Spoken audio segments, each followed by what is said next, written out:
तो हम लोग अध्ययन कर रहे थे विगत क्लास में भारतीय स्वतंत्रता संग्राम, इसमें प्रथम चरण महात्मा गांधी के आगमन तक के बारे में हम लोग विस्तार से चर्चा किए थे, एकदम पूरे तथ्यात्मक तरीके से। और आज उसी कड़ी में हम लोग फिर आगे बढ़ते हैं।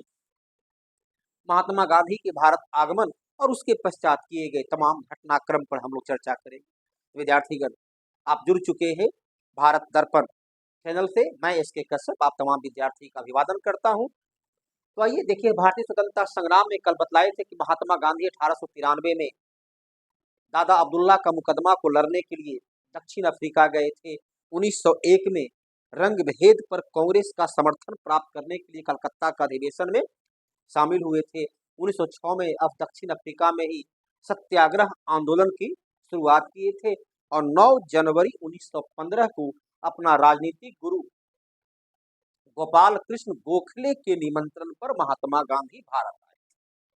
उसके पश्चात जो है महात्मा गांधी 1916 में साबरमती आश्रम की स्थापना किए और 1916 के कांग्रेस के अधिवेशन में वो शामिल हुए थे, जहां उन्हें राजकुमार शुक्ल जो चंपारण से नील किसान जो भुक्तभोगी थे, वो उनसे आंदोलन का नेतृत्व करने के लिए आमंत्रण देने पहुंचे। महात्मा गांधी अनिच्छुक थे, लेकिन राजकुमार शुक्ल के अत्यधिक विनम्र निवेदन से प्रभावित होकर वो आंदोलन का नेतृत्व किए। और कल चर्चा कर चुके थे कि महात्मा गांधी के यह पहला आंदोलन की सफलता से प्रभावित होकर ही रविन्द्रनाथ टैगोर ने इन्हें महात्मा की उपाधि दी। तो कल की चर्चा हम लोग किए थे, इसको याद होगा आपको। इस आंदोलन को तिनकठिया आंदोलन के नाम से जाना गया। विद्यार्थीगण, आज हम उससे आगे बढ़ते हैं और उसके पहले आपसे आग्रह है, ये वीडियो देखते हुए आप इसे लाइक करना, शेयर करना और सबसे महत्वपूर्ण सब्सक्राइब करना ना भूलें। और अक्सर हाँ, पता नहीं विद्यार्थी की उंगली सब्सक्राइब बटन पर पहुंचने में क्यों हिचकती है, मालूम नहीं। यदि आपको पढ़ाई में कहीं भी खामियां दिखे, कुछ तथ्यात्मक कमी दिखे, कुछ टेक्निकल कमी दिखे, तो आप अपना कमेंट जरूर दें। समस्या है कि आप लोग अपनी कमेंट भी नहीं देते, क्योंकि तकनीकी युग में वर्तमान शिक्षक से विद्यार्थी कहीं बेहतर नॉलेज रखता है।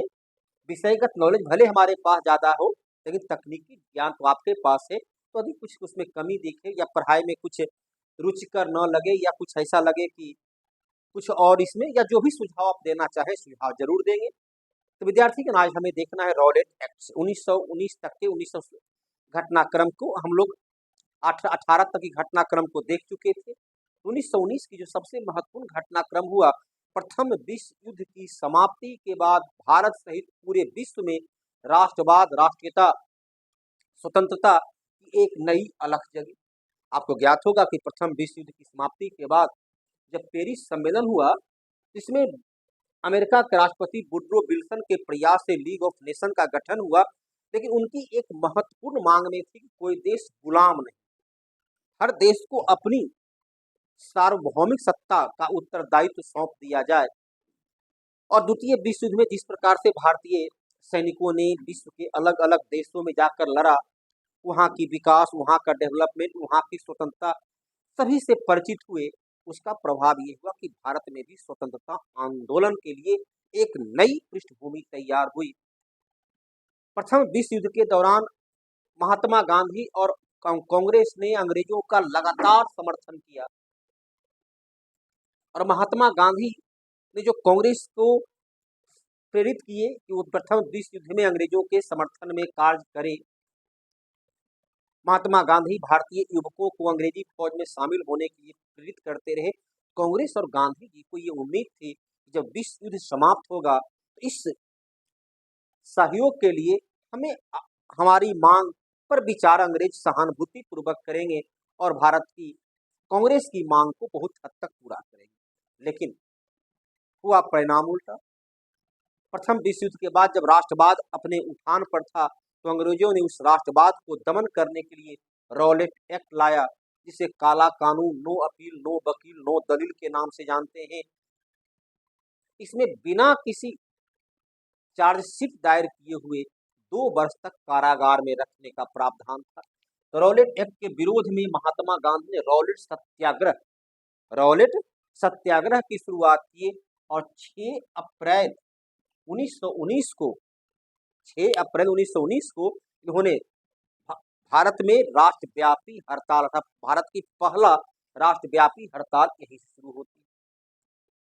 इसके पहले आपको महात्मा गांधी चंपारण सत्याग्रह तक कल पढ़ाए थे। महात्मा गांधी 1918 में गुजरात के खेरा के किसान के द्वारा चलाए गए आंदोलन का सफल नेतृत्व किए थे। 1919 में महात्मा गांधी अहमदाबाद मील मजदूर आंदोलन का सफल नेतृत्व किए थे। विद्यार्थी यहाँ ध्यान रखना है, पहली बार भारत में सत्याग्रह की शुरुआत महात्मा गांधी ने चंपारण सत्याग्रह में किया और पहली बार भूख हड़ताल अनशन को महात्मा गांधी ने प्रयोग में लाया था अहमदाबाद मील मजदूर आंदोलन। पहली बार सत्याग्रह महात्मा गांधी दक्षिण अफ्रीका में 1906 में किए। भारत में पहली बार सत्याग्रह और सविनय अवज्ञा, ध्यान रखना है, यह तो सविनय अवज्ञा आंदोलन 1930 में हुआ, लेकिन सविनय अवज्ञा का प्रथम प्रयोग चंपारण सत्याग्रह के दौरान ही, चंपारण के तिनकठिया आंदोलन के दौरान ही किया गया। तो प्रश्न आए कि महात्मा गांधी ने पहली बार भारत में सविनय अवज्ञा को प्रयोग में कब लाया? तो चंपारण सत्याग्रह 1917 में लाया। महात्मा गांधी ने पहली बार सत्याग्रह कब किया? तो दक्षिण अफ्रीका में 1906 में किया। महात्मा गांधी ने पहली बार भूख हड़ताल अनशन को प्रयोग में कब लाया? तब 1918 अहमदाबाद मील मजदूर आंदोलन।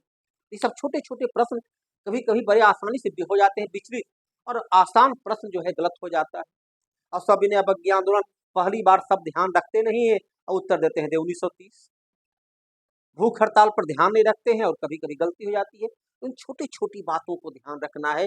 प्रश्न में जिस प्रकार से पूछा जाता है, विद्यार्थी को फंसाने का प्रयास की जाती है, उसे कंफ्यूज करने का प्रयत्न किया जाता है। अब चलिए, रॉलेट सत्याग्रह महात्मा गांधी ने किया। रॉलेट सत्याग्रह इन्होंने पूरे देश में देशव्यापी हड़ताल किया और इस हड़ताल का असर पंजाब में काफी हद तक रहा। पंजाब का 10 अप्रैल को, तारीख ध्यान रखना है, 10 अप्रैल को पंजाब का लोकप्रिय नेता सत्यपाल और सैफुद्दीन किचलू को बंदी बना लिया, जिसके विरोध में पूरे पंजाब में उबाल हुआ। पंजाब में धारा 144 लागू कर दिया गया, अर्थात कहीं भी समूह में लोग नहीं रहेंगे, 2 4 10 लोग एक साथ नहीं रहेंगे। अभी भी धारा देखते हैं, जब कहीं असामाजिकता की दौर हो जाती है, कहीं कुछ आंदोलन चलता है, तो धारा 144 लागू करने के लिए, चुनाव आने वाला है, चुनाव के अवसर पर क्या होता है, बूथ पर धारा 144 लागू रहती है 200 मीटर तक, जहां एक साथ इकट्ठे लोग नहीं रहेंगे। यहाँ भी धारा 144 लागू कर दिया गया था। धारा 144 लागू होने के बावजूद भी जालियांवाला बाग अमृतसर में शांतिपूर्ण सभा करने का निर्णय लिया गया। यही से शुरुआत हुई। अंग्रेजों को लगा कि ये मेरा आदेश का अवहेलना है और हम तो संप्रभु सत्ता है, मेरी आदेश का अवहेलना ये निरीह भारतीय असभ्य भारतीय कैसे कर सकता है।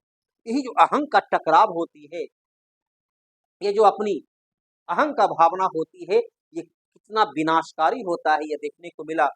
तो 10 अप्रैल को उन्हें बंदी बनाया गया। 13 अप्रैल को जालियांवाला बाग में शांतिपूर्ण सभा, अर्थात अंग्रेजों के बनाए गए, अंग्रेजों के आदेश की अवहेलना करते हुए भीड़ इकट्ठा हुई। शांतिपूर्ण तरीके से आंदोलन चल रहा था। जब स्वामी श्रद्धानंद आर्य के क्या कहते हैं, दयानंद एंग्लो विद्यालय से जुड़े हुए स्वामी श्रद्धानंद, अर्थात आज समाज से जुड़े हुए स्वामी श्रद्धानंद सभा को संबोधित कर रहे थे, उसी समय जनरल आर डायर, देखिए यहाँ पर दो ध्यान रखना है, एक है ओ डायर, एक है आर डायर।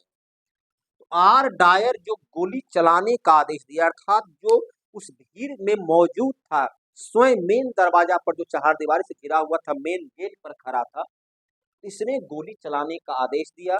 अंग्रेजों के अनुसार 1650 गोली चला, 379 लोग मारे गए और 1000 से अधिक जख्मी हुए या घायल हुए। ये अंग्रेजी दस्तावेज के आधार पर। अब यहाँ पर है ओ डायर। ओ डायर उस वक्त पंजाब का लेफ्टिनेंट गवर्नर, इसे आज का राज्यपाल बोलते हैं, उसी प्रकार वो राज्यपाल हुआ करता था। तब एलजी लेफ्टिनेंट गवर्नर हुआ करता था। तो वह जो है पंजाब का ओ डायर पंजाब का लेफ्टिनेंट गवर्नर था। आर डायर वो अधिकारी था जिसने गोली चलाने का आदेश दिया। ओ डायर ने आर डायर के आदेश का समर्थन किया कि आपने जो निर्णय लिया उस वक्त वो उचित निर्णय था, वो निर्णय उचित निर्णय था। और इस घटना की अंतर्राष्ट्रीय स्तर पर निंदा की गई।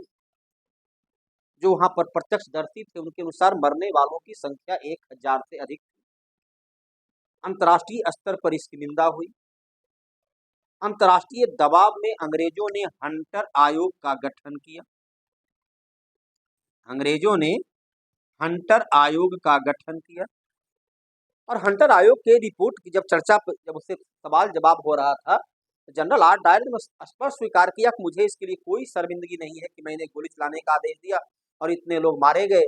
इन्होंने स्पष्ट कहा कि मेरा यह स्पष्ट दृढ़ निश्चय था कि आदेश का उल्लंघन करने पर ऐसी दंड दिया जाना चाहिए कि आने वाली पीढ़ी उसे याद रखे और दोबारा आदेश का उल्लंघन न हो। इसलिए इसके लिए कोई शर्मिंदगी भी महसूस नहीं। हंटर आयोग का गठन तो कर दिया गया, लेकिन लॉर्ड सभा, इंग्लैंड की संसदीय व्यवस्था का जो उच्च सदन है, उसमें जनरल आर डायर को तो ब्रिटिश मान का तलवार, ब्रिटिश हुकूमत का, साम्राज्य का शेर, तो जहां उसकी विधायिका, उसकी कार्यपालिका उसे शेर और तलवार कर, जाहिर सी बात है जांच तो कुछ रिपोर्ट आना था नहीं। कांग्रेस ने इस घटना की जांच के लिए एक अलग से बनाया था तहकीकात आयोग। कांग्रेस ने बनाया तहकीकात आयोग, जिसके अध्यक्ष थे पंडित मदन मोहन मालवीय, और तहकीकात आयोग का रिपोर्ट को तैयार किए थे महात्मा गांधी। एक तो क्वेश्चन पूछता है कि तहकीकात आयोग कब था, क्या था? तो 1919 के जालियांवाला बाग हत्याकांड की जांच के लिए कांग्रेस के द्वारा बनाया गया आयोग था। अध्यक्ष कौन थे? तो पंडित मदन मोहन मालवीय थे। तहकीकात आयोग का रिपोर्ट किसने तैयार किया, ड्राफ्टिंग किसने किया? तो महात्मा गांधी द्वारा किया गया। एक ही प्रश्न को भिन्न भिन्न तरीके से पूछा जाता है। अब याद रहता है कि मदन मोहन मालवीय थे तो रिपोर्ट वही तैयार की। थोड़ी थोड़ी से प्रश्न में वाक्य के शब्दांश में, वाक्यांश में बदलने से उत्तर बदल जाता है, इस बात को ध्यान रखना है। तो हंटर आयोग, तहकीकात आयोग, रॉलेट एक्ट, जालियांवाला बाग हत्याकांड, इन घटना से आप भली भांति परिचित हो चले। 1919 में खिलाफत आंदोलन, अली बंधु सैयद अली और मोहम्मद अली दो भाई थे। इन्होंने खिलाफत आंदोलन की शुरुआत की। इस आंदोलन का भारतीय स्वतंत्रता संग्राम से कोई संबंध नहीं। प्रथम विश्व युद्ध के बाद जब पेरिस सम्मेलन हुआ और उसके बाद अलग अलग देशों के साथ अलग अलग समझौता किया जाने लगा, उसी पेरिस सम्मेलन में जहां जर्मनी के साथ वर्साय की संधि हुई, तो तुर्की के साथ सेब्रे की संधि। तुर्की जो जर्मनी के साथ था, अर्थात धुरी राष्ट्र था, मित्र राष्ट्र, उसके विरुद्ध भी बड़े ही आक्रामक रूप से जो है वो संधि की शर्तें तय किए थे। अब भारतीय मुसलमान, इसे गांधी जी और कांग्रेस को उम्मीद था कि प्रथम विश्व युद्ध में जब हम अंग्रेजों को समर्थन दिए तो उत्तरदायी सरकार की वो स्थापना का मार्ग प्रशस्त करेगा। उसी प्रकार मुसलमानों का था कि हमारी धार्मिक भावना को आहत नहीं पहुंचने देगा। लेकिन विश्व युद्ध की समाप्ति के बाद जब सेब्रे की संधि हुई तो तुर्की के साथ भी, तुर्की का प्रधान जो होते थे वो खलीफा होते थे, जो इस्लाम के धर्म गुरु थे, आध्यात्मिक गुरु थे। उनके प्रति इस्लाम धर्म में काफी आस्था थी। इतिहास के पन्नों पर आप बराबर पढ़ते हैं कि इल्तुतमिश पहला सुल्तान था जिसने खलीफा से खिलियत प्राप्त किया। अलाउद्दीन खिलजी जैसे शासक भी बहुत ज्यादा खलीफा से वो सम्मान तो नहीं दिया, लेकिन कभी भी उनकी अवमानना उसने नहीं किया। तो इस काल में हम देखते हैं कि खलीफा का काफी सम्मान था। तो खलीफा के खिलाफ भी हारे हुए राजा की तरह व्यवहार किया गया। इससे नाराज होकर अली बंधु ने खिलाफत आंदोलन चलाया, जिसे महात्मा गांधी ने हिंदू मुस्लिम एकता के नाम पर खिलाफत कमेटी को समर्थन दिया और खिलाफत कमेटी इसका लाभ उठाते हुए कांग्रेस का समर्थन प्राप्त करने के लिए महात्मा गांधी को ही खिलाफत कमेटी का अध्यक्ष चुन दिया। महात्मा गांधी की इस निर्णय का मुस्लिम लीग का मोहम्मद अली जिन्ना ने विरोध किया। क्योंकि प्रारंभ में जिन्ना एक राष्ट्रवादी विचारधारा का व्यक्ति था, बाद में उसमें परिवर्तन आया। जिन्ना को आपके भारत सरोजिनी नायडू का वक्तव्य है जिन्ना के बारे में कि जिन्ना हिंदू मुस्लिम एकता का, राष्ट्रीय एकता का वो प्रतीक है, हिंदू मुस्लिम एकता का वो नायक। मोहम्मद ये मौलाना अबुल कलाम आजाद का था कि जिन्ना राजनीतिज्ञ है और नेहरू देशभक्त। बाद में जिन्ना अपने मार्ग को बदल दिया। तो खिलाफत आंदोलन में महात्मा गांधी ने जब कांग्रेस की ओर से खिलाफत कमेटी को समर्थन दिया तो जिन्ना ने विरोध किया, क्योंकि यह जिन्ना ने कहा ये मुसलमानों का धार्मिक मामला है, इसको राष्ट्र से कोई लेना देना नहीं है, इसलिए राष्ट्र को इसमें शामिल नहीं होनी चाहिए, धर्म को धर्म से अलग रखना चाहिए। तो खिलाफत कमेटी के द्वारा खिलाफत आंदोलन चलाया गया जिसका अध्यक्ष महात्मा गांधी चुने गए। उसके बाद उसी वर्ष लगभग दिसंबर महीना में मॉन्टेग्यू चेम्सफोर्ड सुधार, जिसे भारतीय परिषद अधिनियम 1919 के नाम से जानते हैं, उत्तरदायी सरकार की जगह प्रांतों में द्वैध शासन को लागू किया गया, अर्थात हस्तांतरित विषय और आरक्षित विषय के रूप में शक्ति को कुछ गवर्नर को और कुछ चुने गए निर्वाचित प्रतिनिधि को दे दिया। इस अधिनियम के द्वारा भारत के हिंदू मुस्लिम या ये फूट डालो राज करो की नीति को और आगे बढ़ाया।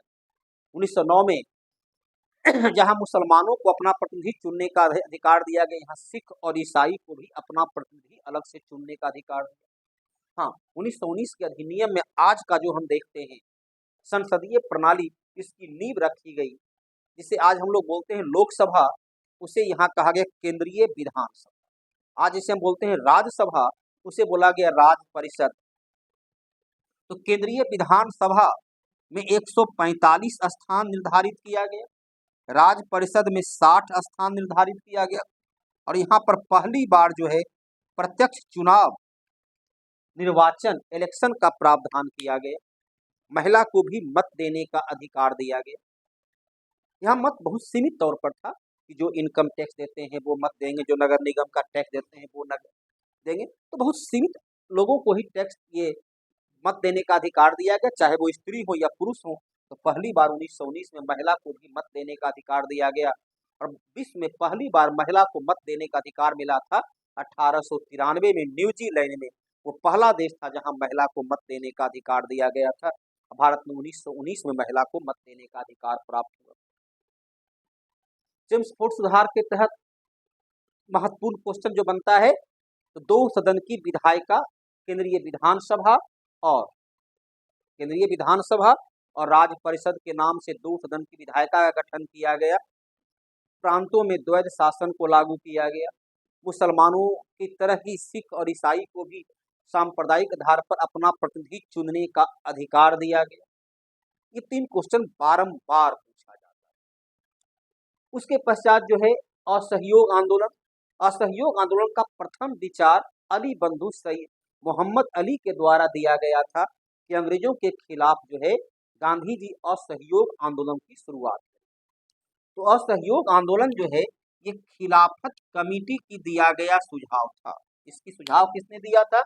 इसका सुझाव दिया था खिलाफत कमेटी ने, इसका सुझाव दिया था। अर्थात ये कांग्रेस की स्वाभाविक मांग नहीं थी, बल्कि खिलाफत कमेटी के द्वारा पेश किया गया प्रस्ताव के आधार पर इसकी शुरुआत हुई। 1 अगस्त 1920 को आंदोलन के लिए शुरू करने की तारीख घोषित किया गया। अब संजोग से उसी 1 अगस्त को देश का एक महत्वपूर्ण कद्दावर लीडर बाल गंगाधर तिलक का देहांत हो गया।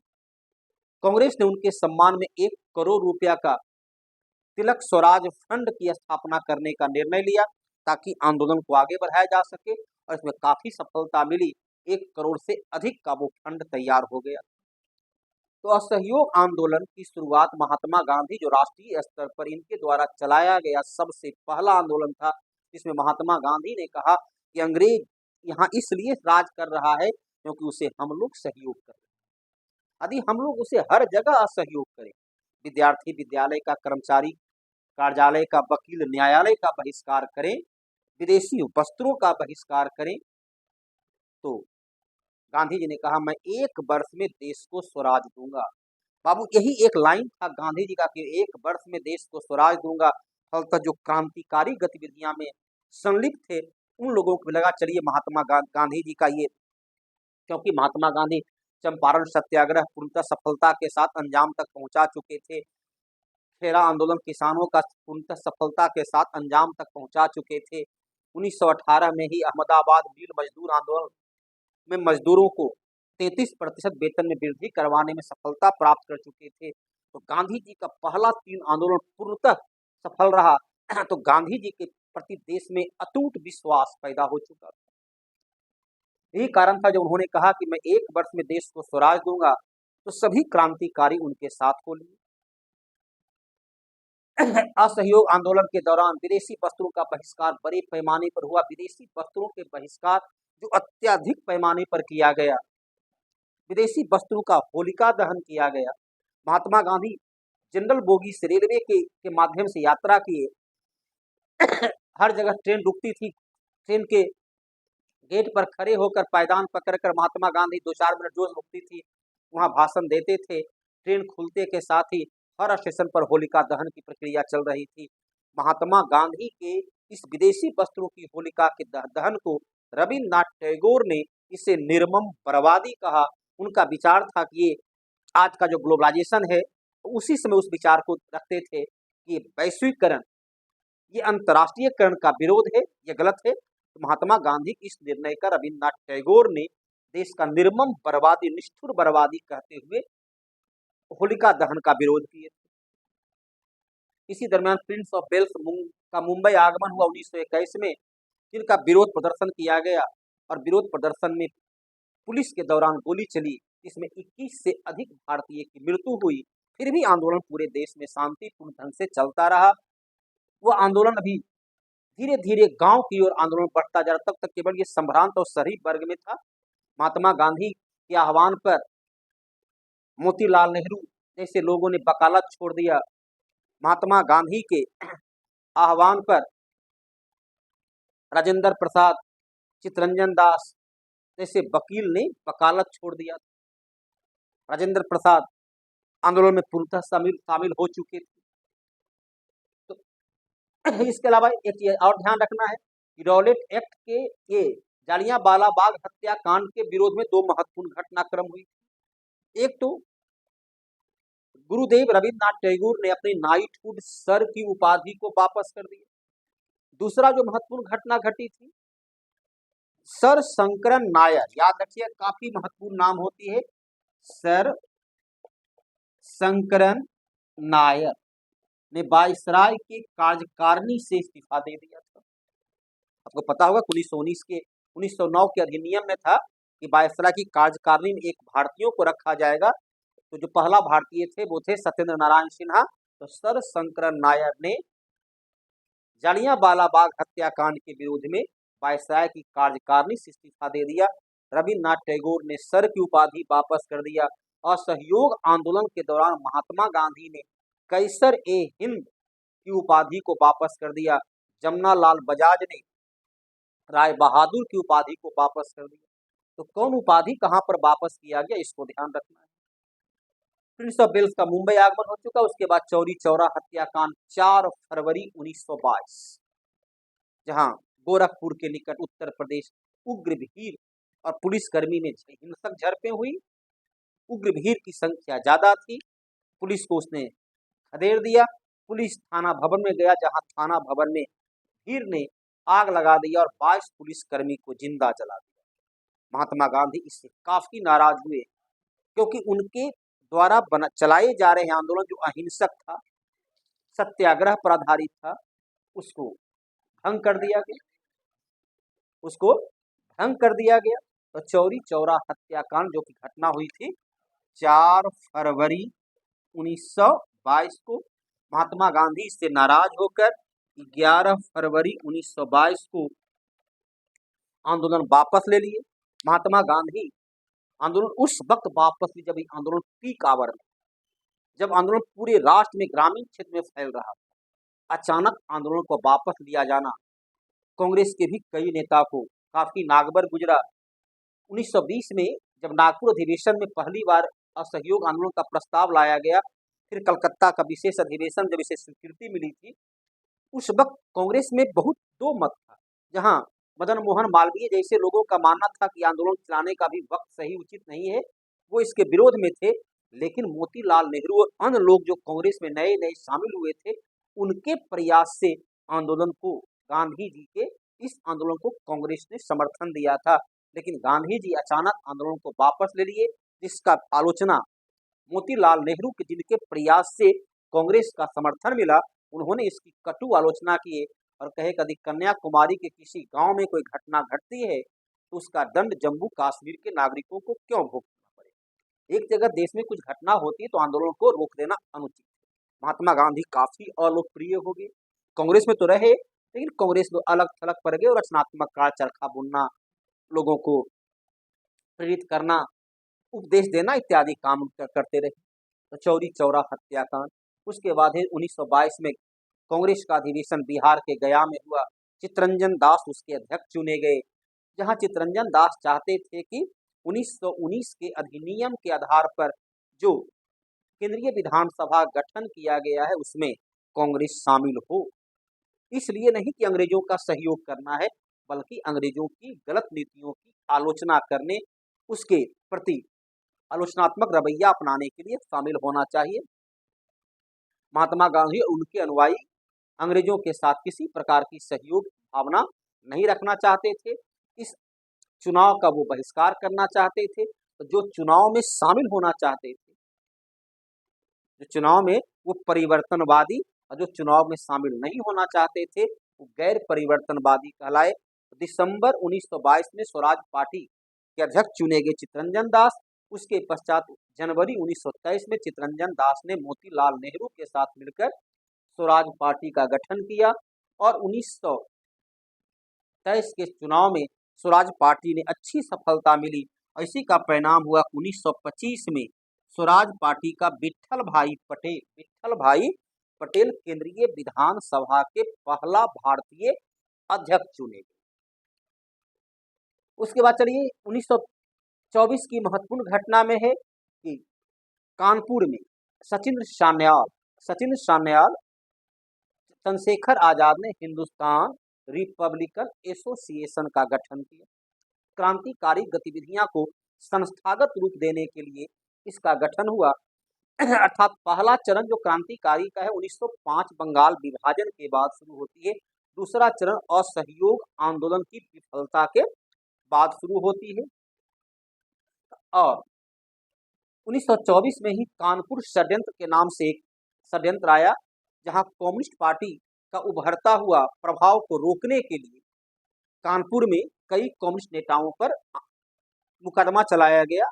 ऐसे डांगे उसमें शामिल थे, तो उसे कानपुर षड्यंत्र के नाम से जाना गया। 1925 में काकोरी रेल डकैती हुई, जिसे वर्तमान में नाम काकोरी षड्यंत्र रख दिया गया है। ये घटना हुई थी 9 अगस्त 1925। 8 डाउन ट्रेन के संबंध में ये घटना है, जहां अंग्रेजों के द्वारा भू राजस्व को वसूल करके लखनऊ की ओर ले जाया जा रहा था।